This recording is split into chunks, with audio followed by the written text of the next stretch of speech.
ভারতকে দেওয়া ট্রানজিটে সুফল পাচ্ছে না বাংলাদেশ, তৈরি করেছে নিরাপত্তা ঝুঁকি। আওয়ামী লীগকে নিষিদ্ধ করার ব্যাপারে শিগগিরই পদক্ষেপ বললেন উপদেষ্টা আসিফ মাহমুদ।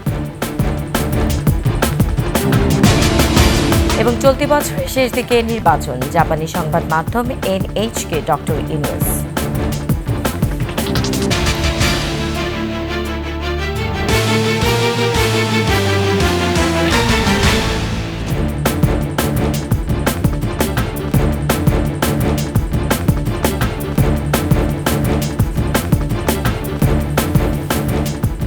শুনছিলেন সংবাদ শিরোনাম। আমন্ত্রণ 21 সংবাদের সাথে আছে আমি রোমান আমিন। দর্শক, 21 টেলিভিশনের সংবাদ একই সাথে সরাসরি দেখতে পাবেন আমাদের ফেসবুক পেজ www.facebook.com/2124 অনলাইনে। এছাড়া সাবস্ক্রাইব করতে পারেন www.youtube.com/@21 চ্যানেলে। শেখ হাসিনার সময়ে ভারতকে দেয়া ট্রানজিটে কোনো সুফল পাচ্ছে না বাংলাদেশ। অর্থনৈতিকভাবে লোকসানের পাশাপাশি বাংলাদেশের জন্য বড় নিরাপত্তা ঝুঁকিও তৈরি করেছে এই একতরফা ট্রানজিট।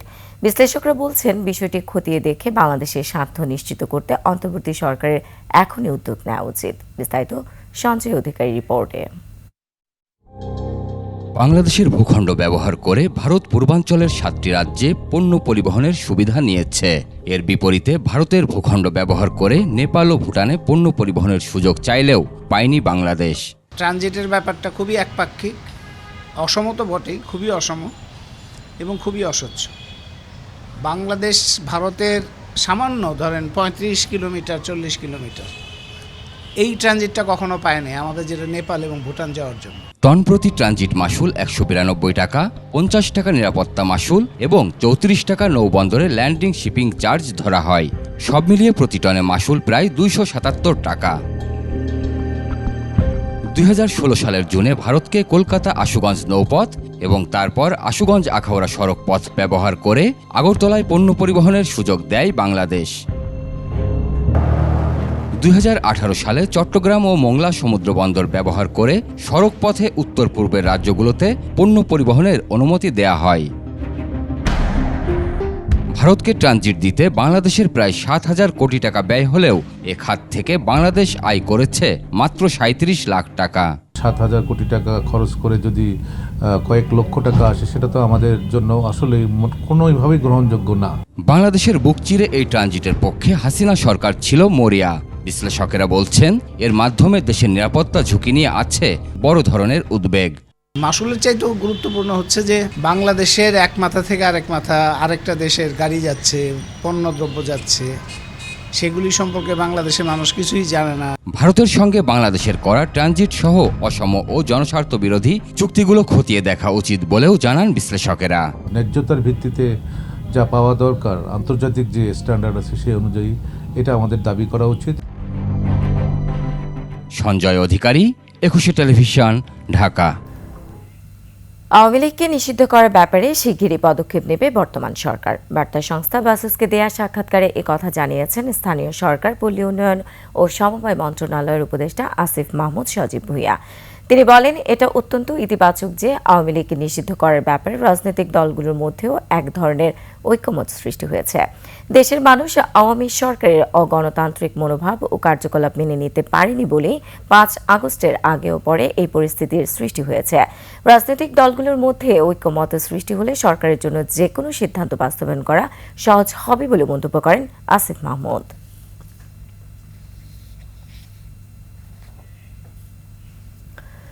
জনরোষে বিলীনের পথে ধানমন্ডি 32 নম্বরে শেখ মুজিবুর রহমানের বাড়ি। ভাঙা ভবনটি দেখতে ভিড় করছেন উৎসুক জনতা। বলছেন, এই ভবন ভাঙার জন্য সাবেক প্রধানমন্ত্রী শেখ হাসিনা নিজেই দায়ী। মাহতাব মিনহাসের প্রতিবেদন। ধানমন্ডির 32 নম্বরে বঙ্গবন্ধুর বাড়িটি এখন ধ্বংসস্তূপ। 3 তলার ক্ষুদ্র একটি অংশ এখনও দাঁড়িয়ে আছে। আশপাশে থাকা বাকি স্থাপনাও গুড়িয়ে দেওয়া হয়েছে। চারপাশে ছড়িয়ে ছিটিয়ে আছে ধ্বংসের সব আলামত। এসব দেখতে ভিড় জমাচ্ছেন উৎসুক জনতা। অনেকে এসেছেন ইতিহাসের সাক্ষী হতে, আবার কেউ কেউ প্রিয়জনের সঙ্গে তুলছেন নানা ঢঙে ছবি। কেউ আবার ধ্বংসযজ্ঞের উপর উড়ান জাতীয় পতাকা। আমার সাথে আমার যে গার্লফ্রেন্ড ও চলে আসছে, মানে দেখার জন্য। আমি আসছি এখানে নাকি ওটা পোড়া দেওয়া হয়েছে এবং কি ভাঙা হয়েছে, এখন আমি ওটা দেখার জন্য আসছি অ্যান্ড ছবি তোলার জন্য আসছি। একটা অভিশপ্ত বাড়ির, একটা অভিশপ্ত শাসকের রূপ কেমন হয় সেটার জন্য আজকে আমি আসছি। পুরো এলাকা জুড়ে হাতুড়ির শব্দ, নিম্নয়ের মানুষ আর পথশিশুরা ধ্বংসাবশেষ থেকে টিন, লোহা, রড নিয়ে যাচ্ছে। এটা জনগণের টাকা দিয়ে করা হয়েছে, এই জন্য এটা ভাঙে লাইতেছি। মানুষ কাটতেছে দেখে আমরা আইসি কাইটে নিয়ে যাবো বাসায়। অনেকের কণ্ঠে ক্ষোভ, বলেন এই ঘটনা থেকে আওয়ামী লীগের শিক্ষা নেওয়া উচিত। এই হাসিনার অধঃপতনে প্রত্যেকটা মানুষের জন্য শিক্ষা আছে, প্রত্যেকটা জাতির জন্য শিক্ষা আছে এবং প্রত্যেকটা রাষ্ট্রপ্রধানের জন্য শিক্ষা আছে। এর পাপের ফলে এই বাড়িটা আজকে নাই, বঙ্গবন্ধুর বাড়ি নাই। ভাষণের উদ্দেশ্য করে আরও সে উস্কাই দিছে, এই বাধ্যতা এটা ভাঙা হয়েছে। ভঙ্গুর ভবনটিকে ভবিষ্যৎ প্রজন্মের জন্য জাদুঘর করার দাবিও করেন অনেকে। এখন যে অবস্থায় আছে, এই অবস্থার মধ্যে দিয়েও কিন্তু এটা একটা একটা উদাহরণ হিসাবে এটা থেকে যেতে পারে। মাহতাব মিনহাজ, একুশে টেলিভিশন, ঢাকা। চলতি বছরের শেষ দিকে নির্বাচন হতে পারে বলে জানালেন অন্তর্বর্তী সরকারের প্রধান উপদেষ্টা ডক্টর মোহাম্মদ ইউনূস। জাপানের সংবাদ মাধ্যম এনএইচকে দেওয়া সাক্ষাৎকারে তুলে ধরেন হাসিনা সরকার পতনের পর দেশ পুনর্গঠনের পরিকল্পনার কথাও। বলেন, গণ অভ্যুত্থানে মুখ্য ভূমিকা রাখা তরুণরাই আগামীতে দেশে প্রভাবশালী হয়ে উঠবে। বিস্তারিত দুলি মল্লিকের ডেস্ক রিপোর্টে। ছাত্র জনতার গণ আন্দোলনে শেখ হাসিনা সরকারের 15 বছরের শাসন আমলের সমাপ্তির পর শুরু হয় নতুন বাংলাদেশ গড়ার স্বপ্ন বাস্তবায়ন। অর্থনীতি, রাজনীতি থেকে শুরু করে বিচার ব্যবস্থা সব ক্ষেত্রেই পুনর্গঠনের কাজ শুরু করে অন্তর্বর্তী সরকার। প্রধান উপদেষ্টার দায়িত্ব নেন নোবেলজয়ী doctor Mohammad Yunus.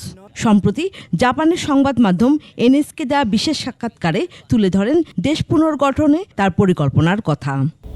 Given the circumstances when we came in, I think we have come a long way because it's a completely devastated society, devastated economy, devastated political system, judicial system, everything. গণতান্ত্রিক দেশের জন্য নির্বাচন অপরিহার্য উল্লেখ করে জানান নির্বাচন অনুষ্ঠানের সম্ভাব্য সময়ে। When the election is held, the new government that will be elected to the election will have a very safe and sound basis to work with. আগামীর বাংলাদেশে তরুণরাই প্রভাবশালী হয়ে উঠবে বলে আশা প্রকাশ করেন Mohammad Yunus. What young people would like to do, show their creative power and share it with the rest of the world. So that's the ambition that we have in our mind and see. Hasina সরকারের পতনের পর 6 মাস পার করেছে অন্তর্বর্তী সরকার। আইন শৃঙ্খলা পরিস্থিতি মোকাবেলা সহ নানা ক্ষেত্রে বারবারই প্রতিবন্ধকতার মুখে পড়ছেন তারা। এ অবস্থায় তরুণদের আকাঙ্ক্ষার বাস্তবায়ন ও নতুন বাংলাদেশ গড়ার স্বপ্ন কিভাবে কতখানি এগোবে সেটাই দেখার বিষয়। দুলি মল্লিক, ডেস্ক রিপোর্ট, একুশে টেলিভিশন। অভিনেত্রী মেহের আফরোজ শাওন এবং সোহানা সাবাকে ব্যাপক জিজ্ঞাসাবাদের পর পরিবারের জিম্মায় ছেড়ে দেওয়া হয়েছে। DMP media and public relations বিভাগের উপ পুলিশ কমিশনার তালিবুর রহমান বিষয়টি নিশ্চিত করেন। তিনি জানান, গোয়েন্দা তথ্যের ভিত্তিতে রাষ্ট্রবিরোধী ষড়যন্ত্রের অভিযোগে জিজ্ঞাসাবাদের জন্য দুজনকে ডিবি কার্যালয়ে নেওয়া হয়েছিল। বিস্তারিত সুমায়া খানের রিপোর্টে। অভিনেত্রী মেহের আফরোজ শাওনকে টানা 22 ঘণ্টা ও সোহানা সাবাকে 17 ঘণ্টা জিজ্ঞাসাবাদের পর ছেড়ে দেওয়া হয়েছে। শুক্রবার বিকেল 5টার দিকে নিজ নিজ পরিবারের জিম্মায় তাদেরকে ছেড়ে দেওয়া হয়। বৃহস্পতিবার সন্ধ্যা 7টার দিকে অভিনেত্রী শাওনকে রাষ্ট্রবিরোধী ষড়যন্ত্রের অভিযোগে রাজধানীর ধানমন্ডি বাসা থেকে আটক করে ঢাকা মহানগর গোয়েন্দা পুলিশ। এরপর শুক্রবার দিবাগত রাত 12টার দিকে একই এলাকা থেকে আটক করে সোহানা সাবাকেও ডিবি কার্যালয়ে নেওয়া হয়। গোয়েন্দা তথ্যের ভিত্তিতে রাষ্ট্রবিরোধী ষড়যন্ত্রের অভিযোগে জিজ্ঞাসাবাদের জন্য দুজনকে ডিবি কার্যালয়ে নেওয়া হয়েছে বলে জানান ডিএমপি উপপুলিশ কমিশনার। তাদেরকে কিছু গোয়েন্দা তথ্য যাচাই বাছাই করার জন্য দুজনকে ডিবি কার্যালয়ে আনা হয়েছিল। জিজ্ঞাসাবাদ শেষে তাদের দুজনকে তাদের নিজ নিজ পরিবারের জিম্মায় দেওয়া হয়ে গেছে। গত 15ই জানুয়ারি কলকাতার হোটেল পার্কে অনুষ্ঠিত সভায় সরাসরি এবং ভার্চুয়ালি যারা উপস্থিত ছিলেন তাদের মধ্যে শাওনের নাম উঠে আসে। আর আওয়ামী লীগপন্থী শিল্পীদের হোয়াটসঅ্যাপ গ্রুপ আলো আসবেই এর সক্রিয় সদস্য অভিনেত্রী সোহানা সাবা। এরপর থেকেই তারা নজরদারিতে ছিলেন বলে জানায় গোয়েন্দা বিভাগ। সুমাইয়া খান, একুশে টেলিভিশন, ঢাকা।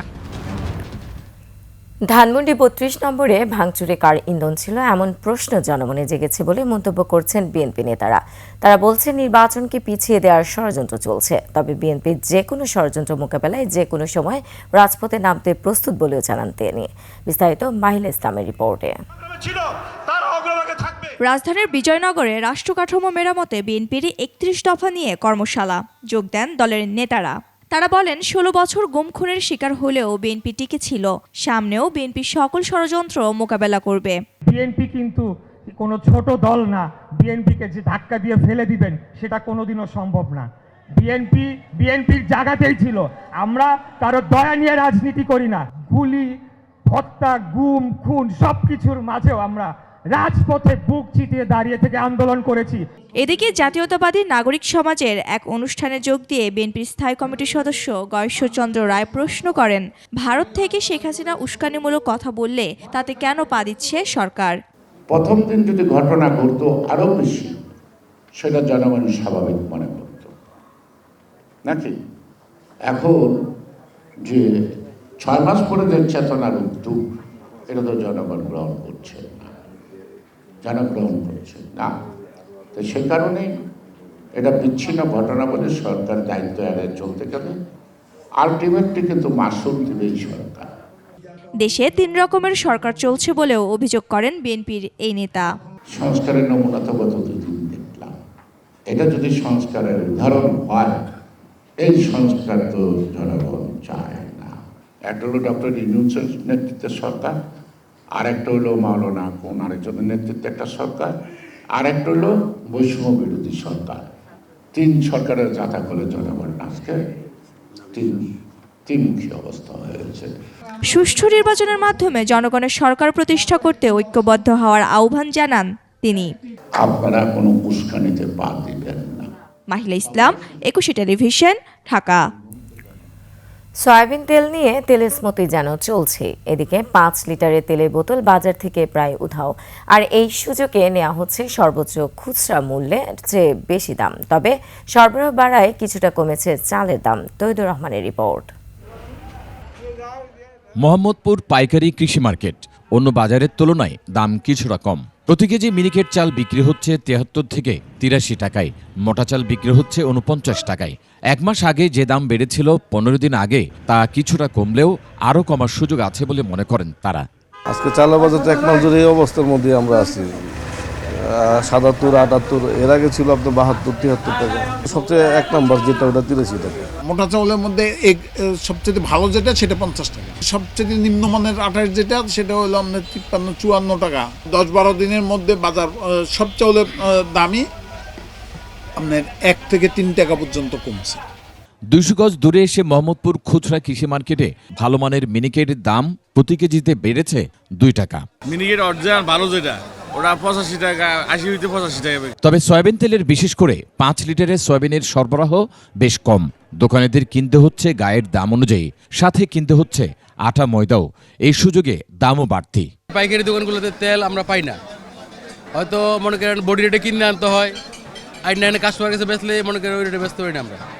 প্লাস আপনার 5 লিটার তেল বর্তমানে সংকট। আজকে সকালে গেছি করে 5 লিটার তেল পাই নাই। 2 লিটার তেলগুলো আছে, তাও বডি রেটে কিনতে হয়। তো ওই বডি রেটে কিনলে আমাদের ব্যবসা থাকে না, শুধু তেলটা নিয়ে আমাদের বর্তমান সংকট একটু। বাজারে মাছের সরবরাহ স্বাভাবিক। 1 থেকে 2 কেজি ওজনের রুই কাতল বিক্রি হচ্ছে 250 থেকে 300 টাকায়। 2 থেকে 5 কেজি ওজনের রুই কাতল বিক্রি হচ্ছে 400 থেকে 700 টাকা কেজি দরে। শীতকালীন সবজির সরবরাহ বেশ ভালো মানের। প্রতিটি ফুলকপি ও পাতাকপি বিক্রি হচ্ছে 30 টাকায়। দেশি পেঁয়াজ 45, আলু 20 এবং ব্রয়লার মুরগি বিক্রি হচ্ছে 210 টাকা কেজি দরে। গরুর মাংসের কেজি 700 টাকায় বিক্রি হচ্ছে। Touhidur Rahman, 21 television, Dhaka. Kings need to get some wickets. Is the only way to keep them in this game. In the air once again, and three fielders converging, and once again Mahmudullah escapes. আর এরই সাথে শেষ করছি 21 সংবাদে যাবার আগে সংবাদ শিরোনামগুলো আরও একবার। ভারতকে দেওয়া ট্রানজিটে সুফল পাচ্ছে না বাংলাদেশ, তৈরি করেছে নিরাপত্তার ঝুঁকি। আওয়ামী লীগকে নিষিদ্ধ করার ব্যাপারে শিগগিরই পদক্ষেপ বললেন উপদেষ্টা আসিফ মাহমুদ। এবং চলতি বছরের শেষ দিকে নির্বাচন, জাপানি সংবাদ মাধ্যম NHK ডক্টর ইউনুস।